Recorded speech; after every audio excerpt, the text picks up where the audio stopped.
Shalom everyone. I was just doing some studying here, and one of the questions that came up is, what's the holiest day in the entire Jewish year? If I were to ask you that question, the answer would be easy, right? We would quickly say that it's Yom Kippur. And yet for some of our mystics, that answer wasn't so simple.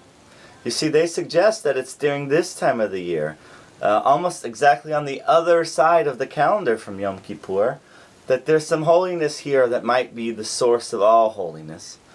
They suggest that this time of the year, when it's when we get dressed up in costumes as opposed to wearing a simple white robe as you see us do on the holidays, when we eat and we drink instead of fasting, when we laugh and we have fun instead of being focused and introspective, they teach that perhaps that Purim is also holy.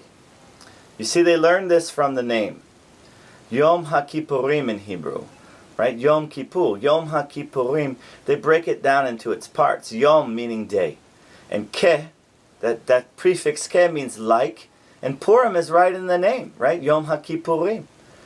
So they suggest that maybe Yom Kippur, there's a clever way to read it, that Yom HaKippurim is a day, Ke, like Purim. It's a day that's like Purim. And if we know Yom Kippur is holy, then certainly there's some holiness in Purim. Not just a kids' holiday, but for us adults. What our teachers suggest here is that about 6 months ago, while we were in the midst of Yom Kippur, we all made promises to become better people. And now 6 months later, without the fast, without the focus, without the tshuva, without the saying sari, when we have all of our masks on, literally putting them on, when we are in the midst of the real world, can we live up to those promises? Our rabbis teach us that we do this in a couple ways. One is we rejoice and we are happy, right? And there's a mitzvah to be with your community during Purim. We're going to do that Saturday, February 23rd, 5:15 for our young families, where we'll have a great costume parade, and 6:30 for the Megillah reading, followed by our Purim spiel and carnival. We do that through a mitzvah called Matanot le'evyonim. We give gifts to the poor. We do that, Matanot le'evyonim, to give them a little bit of joy. Make sure that they have joy on this day too. And there's a mitzvah to send gifts to your ish l'reyehu, each of us to our friends and our community. It's called Mishloach Manot.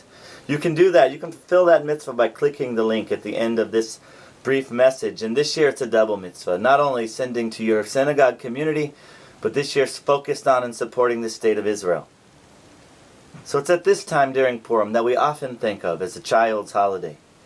When we put our literally masks on, when we have our costumes, when we have fun, and all of our rejoicing and our joy, I ask you, can we recommit ourselves to being God's partners to establish that same joy, that same blessing for everyone in the world?